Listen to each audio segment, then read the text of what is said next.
Hey, I'm Maria Hedian, a former corporate professional turned CEO and fashion career educator. At 15, I decided I was going to be in the fashion industry and set out to find my path, no matter what that took. With zero industry contacts, I worked job after job, some of them completely unpaid, in order to find my way into this exclusive industry. Knowing the hardships of getting into the fashion industry firsthand, I took 20 plus years of personal experiences and turned them into tools to help you turn your passion into confidence and your dreams into reality. Join me each week as we discuss all of your career questions and identify behind-the-scenes industry strategies and techniques. Every episode is designed to help you take immediate action that will take your fashion career to the next level. Together, we will make your fashion career dreams a reality. This is Into the Fashion Industry.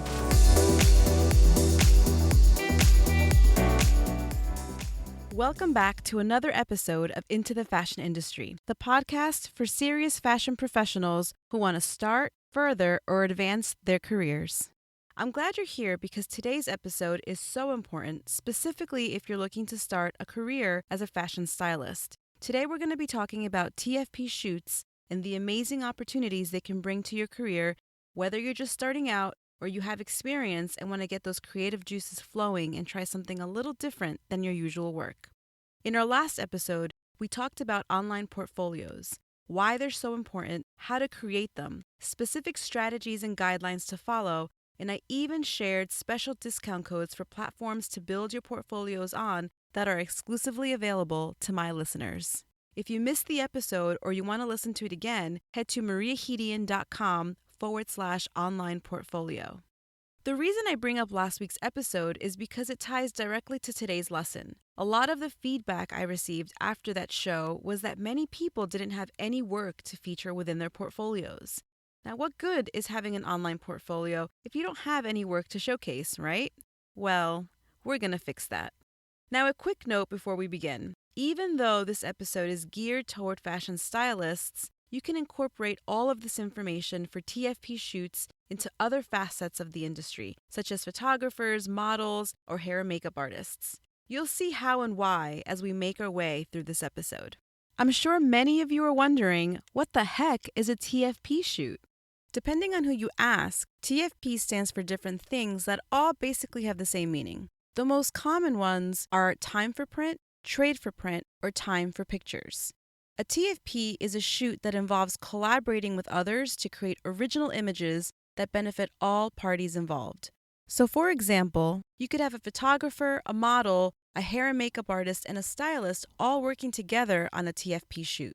Everyone involved invests their time, their experience, and their abilities in exchange for final photos for their portfolios. It's really just a fancy way of saying that everyone is in need of building their portfolio and will work for free in exchange for images. Typically, professionals that are just starting out in the industry are the ones who utilize this type of shoot the most. The key to a successful TFP shoot is that all parties receive an equal benefit within the collaboration.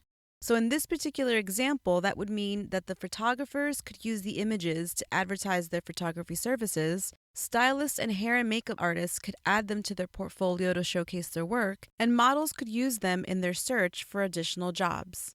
The most important thing is that the resulting images should enrich the portfolios of every person involved. Now that you have an understanding of what a TFP shoot is and how they work, let's break down some of the key aspects of your role as a fashion stylist for the shoot. First and foremost, you have to decide what the concept of the shoot will be. What are you envisioning it to look like? Some of you may know exactly what elements you're looking to add and what they look like, and that's great. For those of you who aren't sure or have no idea, start by answering some key questions. What story do you want to tell? Where or when will your model be? Does it take place in the past or perhaps in the future? Is there a particular item of clothing that you want to feature to create the setting around the entire shoot? Next, get some inspiration. My favorite place to look are magazines. There is one magazine in particular that does storytelling the best, and that is W Magazine. Towards the back of the magazine, there's a section where it turns into almost like a storybook of full-page images. Notice how the first page of the feature is usually on the right. giving you a sort of introduction into the story. The 2 to 4 pages that usually follow all feature the same model or models, the same concept, and really the only thing that changes is what they're wearing. This is more or less what you want to create on your shoot, a story that you will tell with your model's looks, poses, and their expressions. Once you've gotten inspiration, it's time to create a mood board. A mood board is a sort of collage that consists of images and text to help communicate a clear visual theme for your shoot. You'll want to include images and ideas for every single element of your shoot. This includes lighting, styling, hair, makeup, location, models, and even posing styles. Providing all of this information in one place, whether you do this virtually on sites like Pinterest or the old school way of cutting things and adding them to an actual board, will give your team an idea of what you have in mind. Your mood board should communicate a clear visual theme so that anyone looking at it will understand exactly what you want to achieve. Once you've nailed the concept of your shoot, it's time to figure out what visual elements you'll need in order to make it all come to life. Does your setting need any props? If so, list those out. What do you want the models to wear? Having an idea of colors and styles will help immensely when searching for clothing to purchase, or if you decide to ask the model to provide from her closet. What accessories do you want to include to complement your looks? Before heading out to purchase any clothing, it's easier if you have a set model. This way, you'll be able to use her exact measurements as a size guide, which means less fitting or alterations on site. As you start purchasing items, make sure to keep all of your receipts because you will be returning everything after the shoot. To help you with this process, go out and get yourself a tag gun. It'll help you when it's time to put all the tags back on the garments. Believe me when I say this is an important part of every stylist photo shoot kit. Just make sure the tags go to the correct garments, that they're attached in the same area, and that the plastic part is the same color. Sometimes some of them are clear and others are black. Also, make sure that the model does her best not to get any makeup or any stains on any of the clothing. If something does get dirty, just be sure to get it dry cleaned before returning.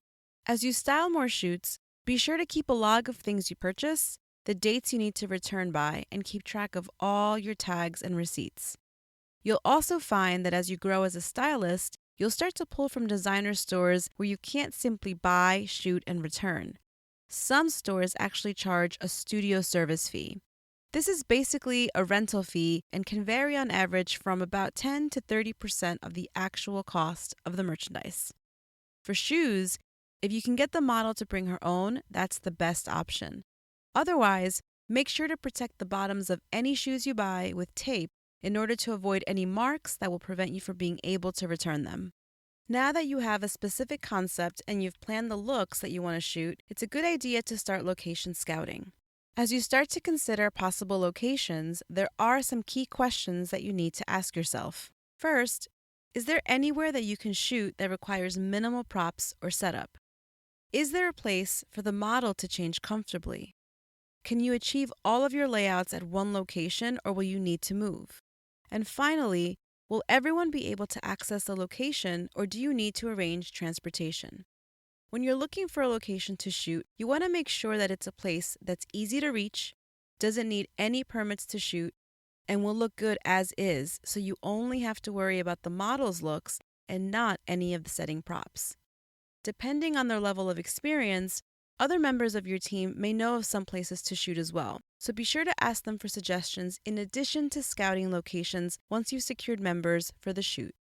Because this is your vision and your shoot, you will also be in charge of getting everyone together. So where do you find other fashion professionals that are starting out in the industry and looking to collaborate on a TFP shoot?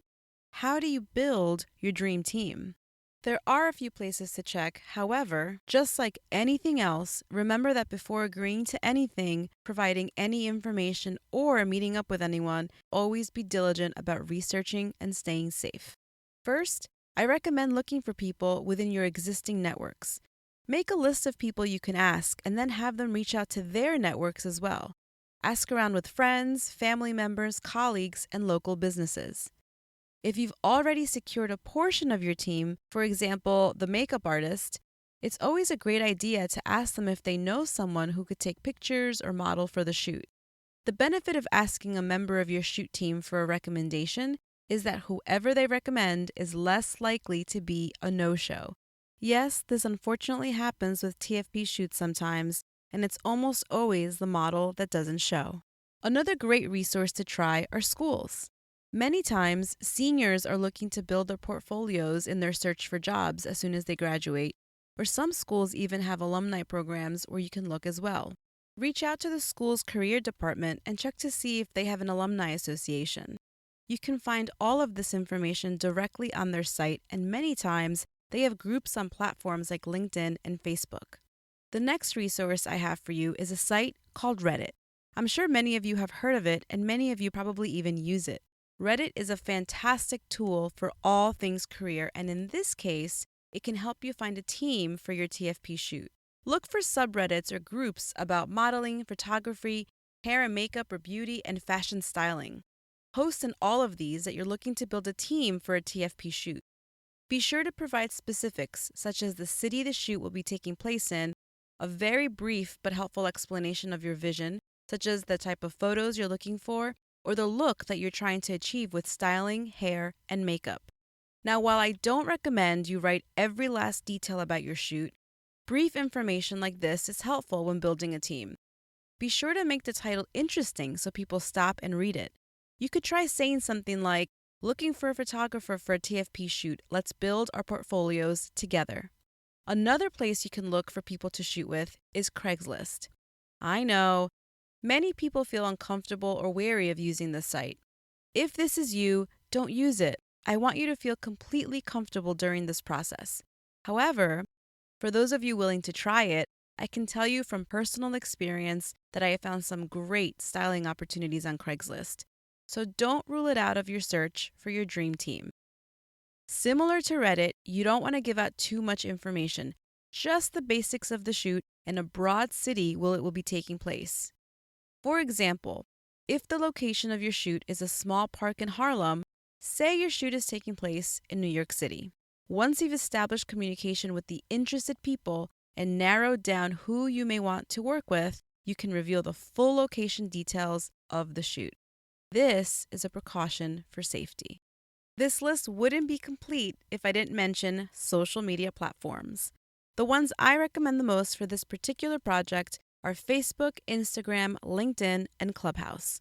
But before you run to your favorite social platform, make sure you have a strategy in place.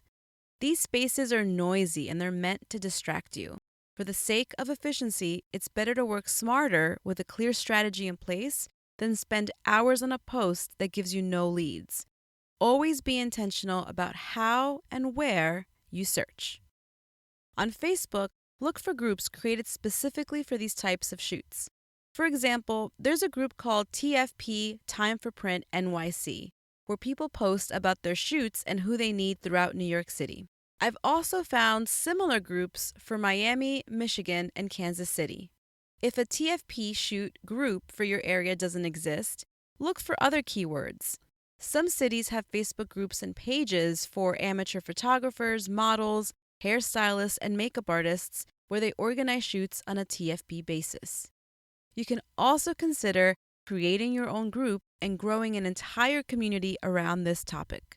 I personally love Facebook groups because they're great for providing information and really creating a sense of community among professionals. On Instagram, look for relevant hashtags to find people you'd want to team up with. Because it is a visual platform, you'll find many creatives will post images of their projects, which works out even better for you. Take a look at their style and see if it aligns with the vision you have for your shoot. If it does, send them a message and connect. Remember, social etiquette rules apply here. If they don't respond, send one more message after a few days and then move on to someone else. If they have a contact page with an email address, try sending them an email as well. Similarly to Facebook, LinkedIn has groups for fashion professionals. Add your posts to these groups to start your search. There are also many college and alumni groups that you can post to. Remember not to overdo it or you will seem spammy. Create a brief post that clearly communicates the message you want to relay. Give the facts and wait until people reach out to you to provide the full details of your project. For those of you who use Clubhouse, there are a few things you can do too. Create a room with a leading headline and location. You can write something like, Fashion professionals in Paris, do you want to build your portfolio? Clubhouse's algorithm favors rooms that ask a question as the title, which means more people will have access and see your room. Just don't forget to make it public so that everyone can come in. Within the Clubhouse app, there's really so many fashion rooms and clubs that you can be a part of. For rooms that allow people to ask a question, get up on stage and let people know that you're trying to create this shoot in your specific area. Ask people to reach out to you if they're interested in working with you. Now, you all know how much I love Clubhouse. If you're new to my show, make sure to check out episode 3, The Power of Networking. It's my personal story of how I landed a job at my dream school simply by networking on the Clubhouse app. Head to mariahedian.com/networking to listen, get the show notes, and also download the free guide that goes along with it. Finally, there are a few additional notes that I want to give you when you're searching for models in particular to join your shoot. On Instagram, models will often use their city plus the word model as a hashtag. For example, it would be something like #LondonModel. Search for your area and see what results you get. Reach out to models whose look you think will go with your aesthetic. Ask for portfolio links and offer your own if you have. If not, provide information about your shoot and make sure to let them know that it is a TFP shoot and not paid. Another great option when searching for models is a modeling agency. This is something many people don't consider because they assume that if a model's been signed, they don't need images for their portfolio, but they do. Models who have just been signed tend to need a lot of portfolio padding. Contact agencies in your area and see if they have any new models who are looking for a TFP shoot. Another great source to look for models is a site called modelmayhem.com. Here, you can post your casting and search for a particular look that aligns with your vision. You can also condense your search and make it specific for new models in your area. Once you've assembled your team, it's important that you're all aligned on the shoot itself and what the final outcome is going to be. The first thing you're going to want to do is create a storyboard. This is where you break down the sequence of shots you'll want the photographer to take. When you create the storyboard, make sure that you're being specific. Figure out the number of outfit changes and hair and makeup touch-ups that you're going to need. If you're working outdoors, you may also need to adjust shooting times or modify the sequence of your shots based on the natural lighting and the positioning of the sun. Keep in mind that this shoot is not only for your portfolio, so a few close-up shots of hair and makeup should also be included. Other topics you'll want to discuss with your team before the shoot are things like, how long will the shoot last? What if it rains? You have to make sure that there is a contingency plan in place. Either have an alternate date or location or both as a backup. This ensures that your shoot will happen and that you can retain your team's commitment to the TFP shoot even if the weather doesn't cooperate the first time around. Are you going to have a TFP shoot agreement? While it's not a must, it does put on paper all the terms that are discussed as a team and it serves as a legal document. Things to specifying your agreement can include important details like equipment or rental cost splits, usage parameters, how can the team use the images, consider social media usage, and also consider that the photographer may have a no-filter clause when posting on social media. How many images will the photographer send to each team member, and what is the turnaround time for final images? Keep in mind that the general TFP rule is about a 1-week turnaround. What are the terms for sharing images online? Does everyone on the team need to be tagged? Will the images have the photographer's watermarks on them? These are just some of the questions to think about as you're drafting your contract, but it's always a good idea to have a lawyer check it out just to be safe. Once you have all of this organized, you have your team, a storyboard, a location, and all of the details of your contract, there's only one thing left for you to do before your shoot, and that's create a call sheet. Many TFP shoots don't include this because people are just starting out and don't know to create one, but you'll want to make sure that you have this on your shoot. It's what all professionals use industry-wide on the day of any photo shoot. Trust me when I say that you will be that much more prepared if you start creating these for your own TFP shoots.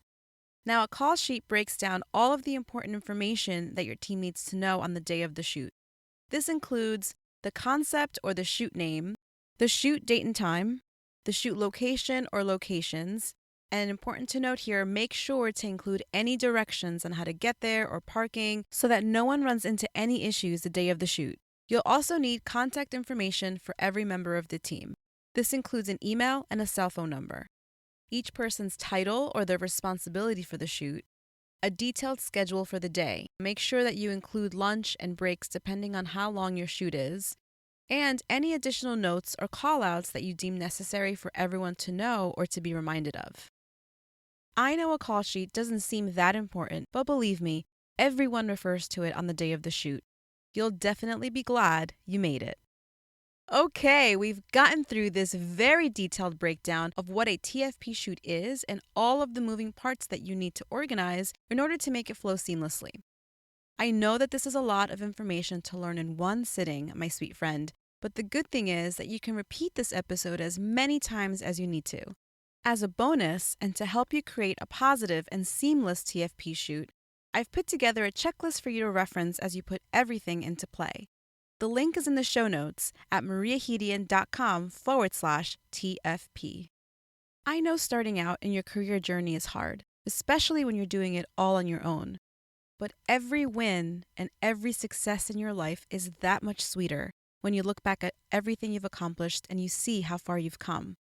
TFP shoots aren't required, but if you're serious about your career and need an online portfolio, this is one of the best ways to build it and add to it over time.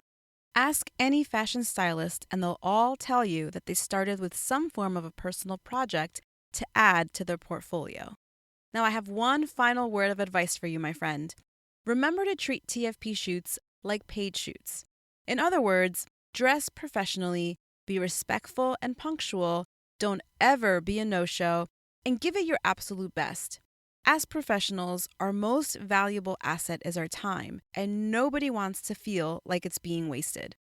Keep at it, build your portfolio, make industry connections, and who knows, maybe one of these shoots you create is the one that will catch the eye of a brand, a producer, or a designer that will launch your fashion stylist career.